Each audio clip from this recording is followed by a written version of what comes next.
सतनाम।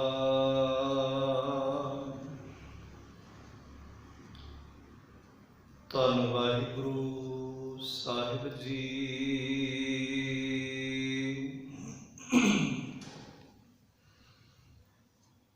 तेरे कवन कवन गुण कह कह गावा,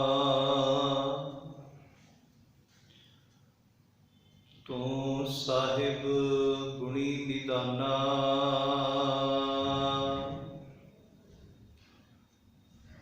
तुमरी महिमा बरन ना सकूं,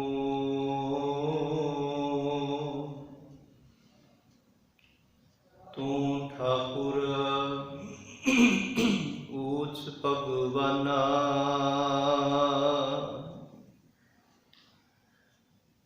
जिता जियो पिंड सब तेरा, तू अंतर जामी पुरख भगवान।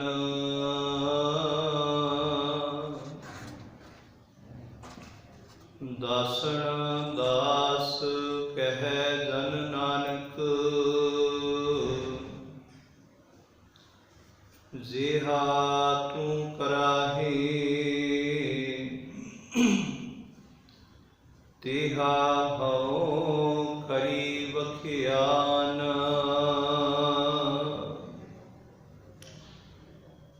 सतनाम। श्री वाहिगुरु साहिब जी। है करके उही करे न, गल्ला पिटन सिर कोहे न।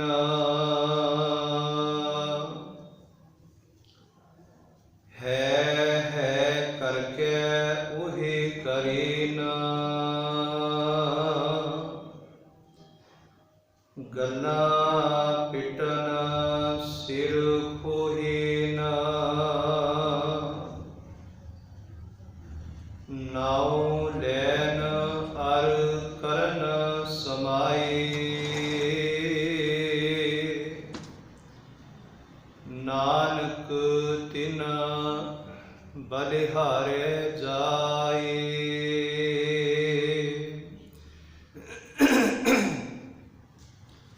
नाउ लैन अर करन समाए,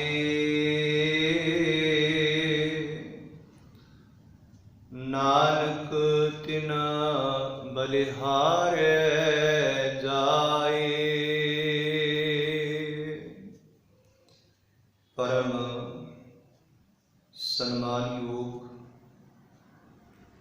सतगुरां दी साजी नवाजी गुरु रूप गुरु प्यारी साध संगत जीओ। हुणे आप जी ने श्लोक 12 के वधीक अंदरों सतगुरु गुरु नानक साहब सच्चे पातशाह महाराज जी का उच्चारण किया होया पावन 6 नंबर श्लोक, जिसका मूल पाठ हुणे आप जी ने सरन किया है।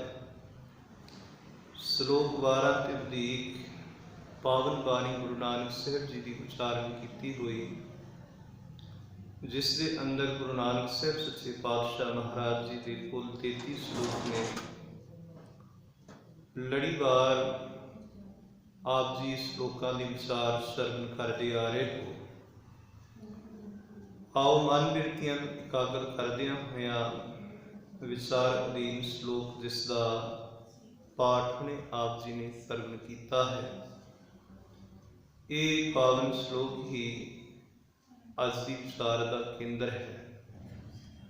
विचारां की आरंभता तो पहला कलगीधर पिता धन गुरु गोबिंद सिंह महाराज जी वालों बख्शिश की हुई प्यार भरी असीस गुरु फतेह नाल सारे संत पाओ आखो जी।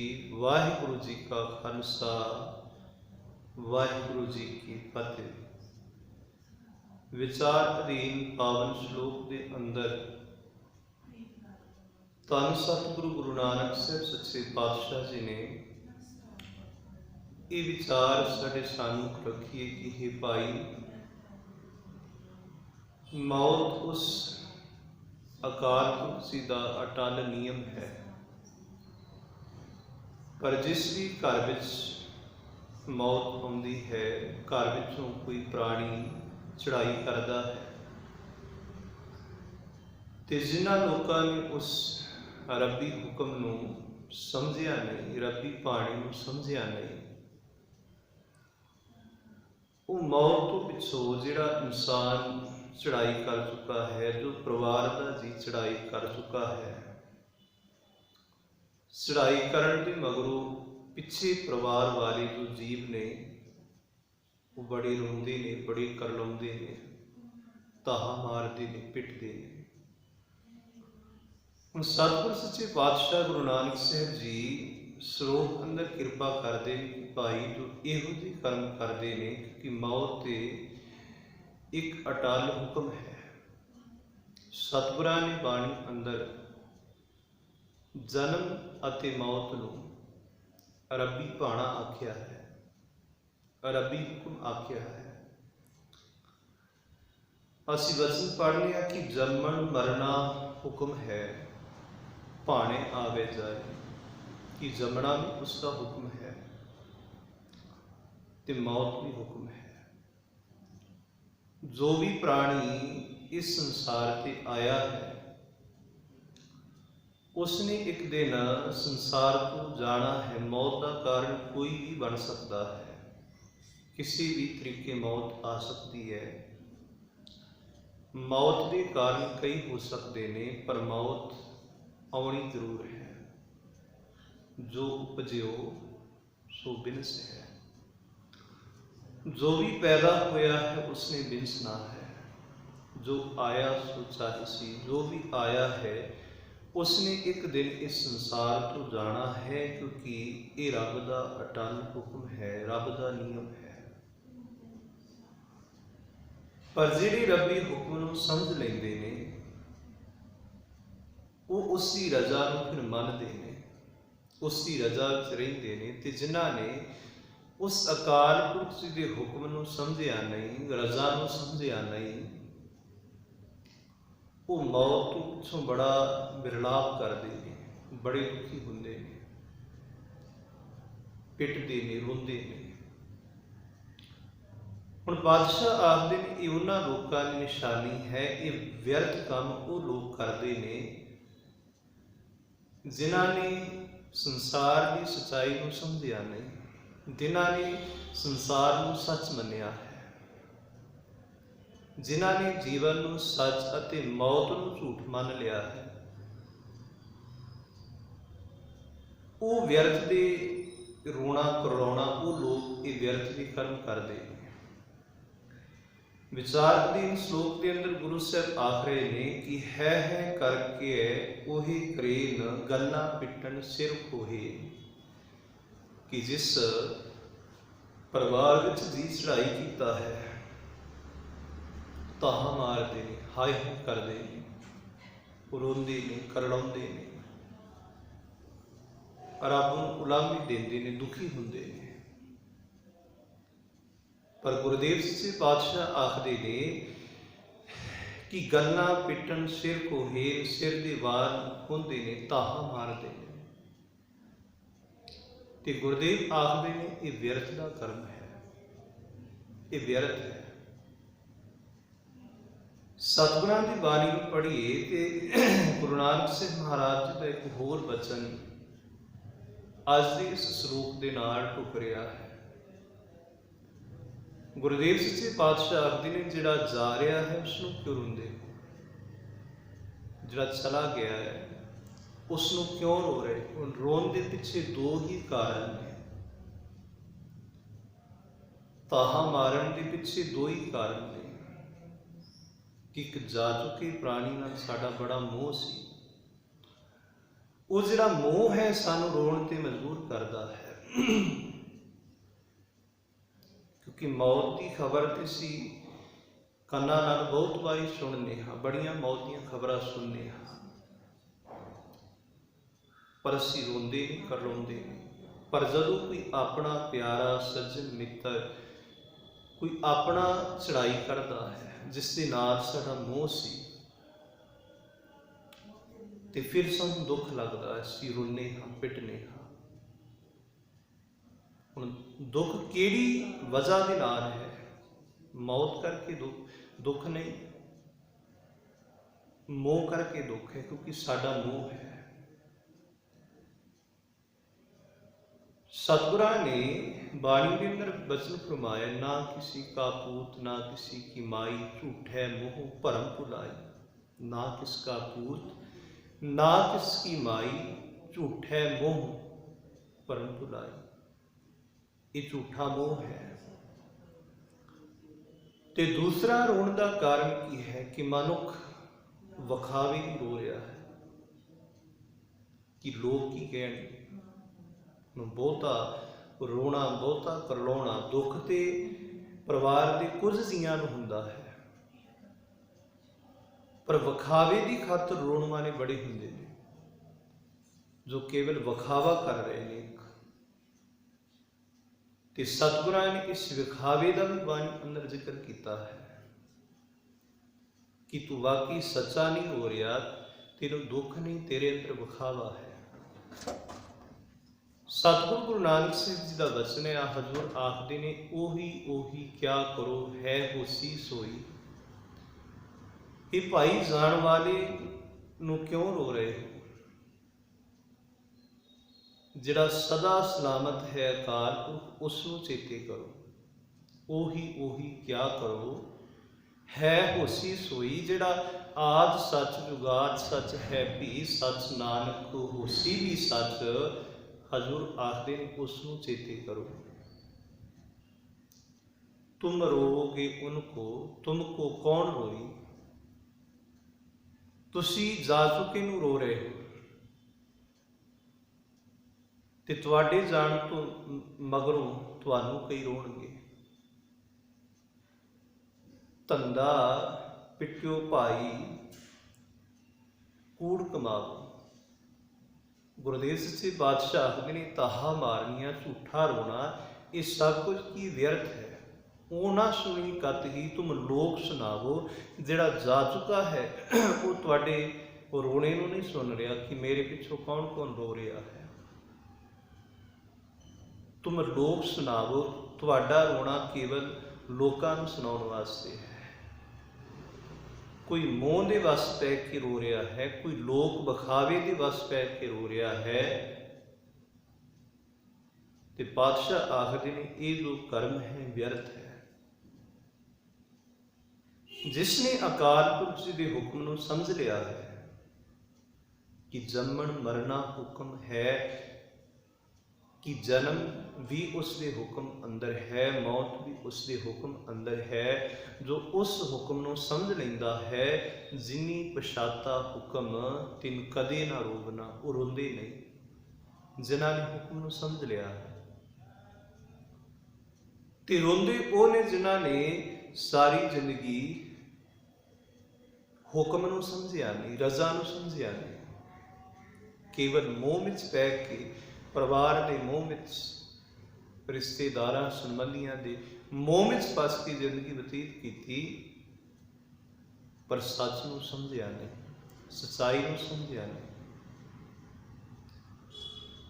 ते जे ये सच्चाई असीं पहलां ही समझ लवांगे, रब्बी हुक्म पहलां ही समझ लवांगे, फिर मौत के लिए सानूं दुख नहीं होएगा। फिर मौत वेले उसका भाणा मनना सौखा हो जाएगा, जे भाणे नूं पहलां समझ लिया है। सतगुरु गुरु अमरदास महाराज जी, उन्होंने प्रथाए सद बाणी के अंदर जो सानू उपदेश मिलता है, गुरु अमरदास महाराज जी ने अखीरले समय जो उपदेश दिता, बाबा सुंदर जी ने सतगुरां ने अखीरले उपदेश नूं बाणी दे विच अंकित किया है। की उपदेश है? जदों सतगुरु जी जान लगे तो पातशाह जी ने की उपदेश दिता कि मेरे मगरों की करना है, रोना है, पिटना है, दुखी होना है। ਗੁਰਦੇਵ ਆਖਦੇ ਨੇ ਨਹੀਂ, ਸਤਿਗੁਰ ਭਾਣੇ ਆਪਣੀ ਬਹਿ ਪਰਿਵਾਰ ਸਦਾਇਆ, ਮਤ ਮੈਂ ਪਿੱਛੇ ਕੋਈ ਰੋਗ ਸੀ ਸੋ ਮੈਂ ਮੂਲ ਨਾ ਪਾਇਆ। ਸਤਿਗੁਰਾਂ ਨੇ ਹੁਕਮ ਦਿੱਤਾ, ਸਾਰੇ ਪਰਿਵਾਰ ਨੂੰ ਬਿਠਾਇਆ ਤੇ ਹਜ਼ੂਰ ਆਖਦੇ ਨੇ ਮਤ ਮੈਂ ਪਿੱਛੇ ਕੋਈ ਰੋਗ ਸੀ, ਮੇਰੇ ਜਾਨ ਤੋਂ ਪਿੱਛੋਂ ਰੋਣਾ ਨਹੀਂ ਤੁਸੀਂ, और करलाउना नहीं, मिटना नहीं, दुखी नहीं होना, सबों की करना है। बड़ा प्यारा उपदेश सानू मिलता है। गुरदेव सच्चे पातशाह आखदे ने मत मैं पिछे कोई रोग सी सो मैं मूल ना पाया, अंते सतगुरु बोलिया मैं पिछे कीर्तन करियो निर्वाण जियो, केशव गोपाल पंडित सदियो, हर हर कथा पढ़े पुराण जियो। उस अकाल पुरख जी की किरती करनी है, उसकी सिफत विच जुड़ना है, उसकी रजा नूं मनना है, हरि की कथा करनी है, उसकी सिफत करनी है, उसकी विचार करनी है। ते साहब आखदे ने कि ये कर्म करना है ते होर जिहड़े कर्म असीं करने कि जा चुके प्राणी के निमित्त जिथे असीं रोने करलाउने हाँ, दुखी होने हाँ, बादशाह कहते ओदी जगह ते प्रभु की सिफत करिए, अकाल पुरख जी के गुणां की विचार करिए ते समझ पवेगी कि आवन जान एक खेल बनाया कि ते रब की खेड है, जो कुछ उस विनस है। जो सिफत करांगे विचार करांगे तो ये गल साडे अंदर दृढ़ होवेगी कि जिसनों असीं रो रहे हाँ ते असीं किहड़ा अटल हाँ। चिंता ताकी कीजिए जो अनहोनी होए, ये अनहोनी नहीं, ये होनी है मौत, अनहोनी नहीं। अनहोनी वो हुंदी है कि जो केवल किसी एक दे नाल वापरी है, पर ये तो साडे सब दे नाल ही वापर रही है। घर घर एहो पहुँचा सदड़े नित भवन, सदनहारा सिमरिए नानक से दे आवन। ये मौत की चिट्ठी ते घर घर विच पहुँचण वाली है। इस करके हजूर आखदे ने कि मैं पिछे कीर्तन करियो निर्वाण, प्रभु की कीर्ति करनी। अंते सतगुरु बोलिया मैं पिछे कीर्तन करियो निर्वाण जियो, केशव गोपाल पंडित सदियो, विद्वान सज्जन गुरमुख सज्जन, उन्होंने तो हरि की कथा नूं सुनना है। यही मेरे वास्ते पुराण की कथा है। पिंड पत्तल क्रिया दीवा फुल हरसर पावे, कि ये जो पिंड भरने जा श्राद्ध करने जा होर कर्मकांड जा चुके प्राणी के निमित्त करने, पातशाह आखदे ने इस संगत को कुर्बान करना। हर कथा पढ़िए, हर नाम सुनिए, बेबान हर रंग गुर पावे। कि हरि की कथा में पढ़ना है, हरि की कथा में सुनना है। इहदे अंदर ही सब कुछ है। भाव कि व्यर्थ के कर्मकांड नहीं करने, ना ही रोना पिटना है ते ना ही जा चुके प्राणी के निमित्त कर्मकांड करने। इस करके हजूर सच्चे पातशाह आखदे ने कि जिन्नी पछाता हुक्म तिन कदे ना रोगना, कि जिसने हुक्म नूं पहचान लिया है, समझ लिया है, उसकी रजा नूं मनदे ने। ते पातशाह आखदे ने कि जिहड़े रजा नूं मन लए ने, नाओ लैन अर करन समाए, जिहड़े इस मौत वेले भी अकाल पुरख जी दे नाम नूं चेते रखदे ने, उसकी रजा विच रहिंदे ने। पातशाह आखदे ने श्लोक विच, नानक तिन बलिहारे जाए, कि नानक उन्हां तो सदके जाइए, कुर्बान जाइए,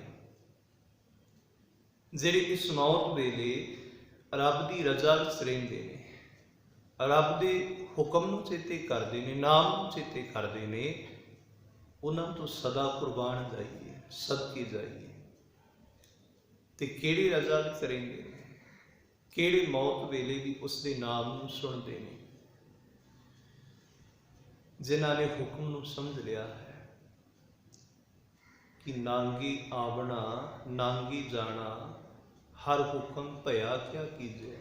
जिसकी वस्त सोई ले जाएगा, रोस किसे सु कीजे, गुरमुख होवे सो भाणा मन्ने, सहजे हर रस पीजे। जिहड़ा गुरमुख हुंदा है वो इस भाणे नूं मनदा है, कबूल करदा है कि हे वैगुरू जी, जन्म भी तुहाडी दात सी, ये मौत भी तुहाडी दात है। पर जिहड़े हुक्म नूं समझदे, जाने को वाजी वदाए, सुहलड़ी अज्ञानी गाए, दुखी वो हुंदे। पर जिहड़े हुक्म नूं समझ लैंदे कि गुरमुख होवे सो भाणा मन्ने, जिहड़ा गुरमुख है वो रब्बी भाणी नूं, रब्बी रजा नूं कबूल करदा है। उसनूं ये समझ हुंदी है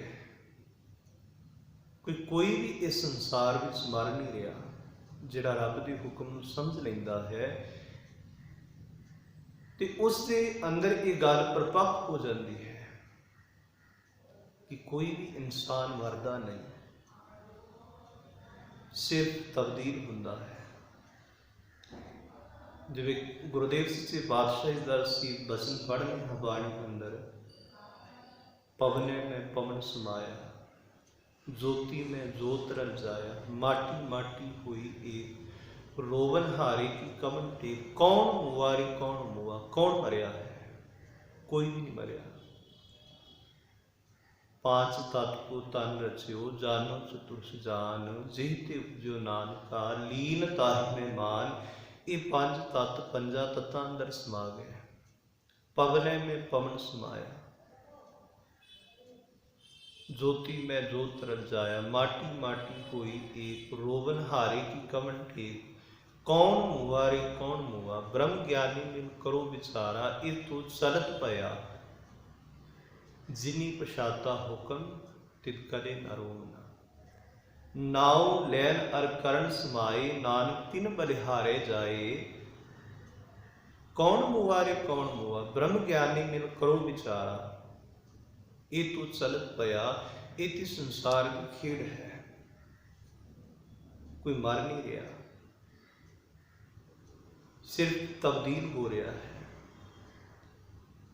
तो गुरुदेव सच्चे पातशाह आखते हैं कि यह है रब्बी हुक्म नूं समझना। साडी सिख रहत मर्यादा अंदर भी जदों मृतक संस्कार के असीं पॉइंट पढ़ते हाँ, ये लिखिया होया है कि जदों प्राणी चढ़ाई कर जाए तो उहदे पिछों रोना नहीं, पिटना नहीं, करलाउणा नहीं, सगों मन नूं रब दी रजा विच लैके आउणा है, उसके नाम नूं चेते करना है। इस सिख रहत मर्यादा अंदर ये गल अंकित है। तो गुरुदेव सच्चे पातशाह बाणी के अंदर भी सानूं इहो उपदेश बख्शिश करते हैं, नाव लैन अर करण समाए, नानक तिन बलिहारे जाए। जो दुख वेले मौत वेले भी रब के नाम नूं चेते करते हैं, उसकी रजा नूं मनदे ने, मैं उन्हां तों कुर्बान जाना।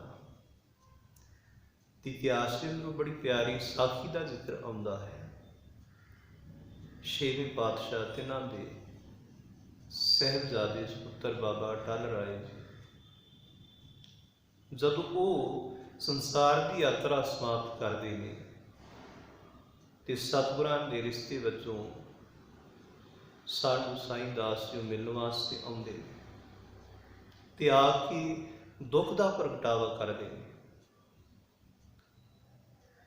कि बहुत माड़ा होया है। पातशाह जी ने माड़ा कुछ भी नहीं होया। गुरुदेव सच्चे पातशाह धरती ते आखदे ने कि तुसीं लकीर खिंचो, वो लकीर खिंचते हुए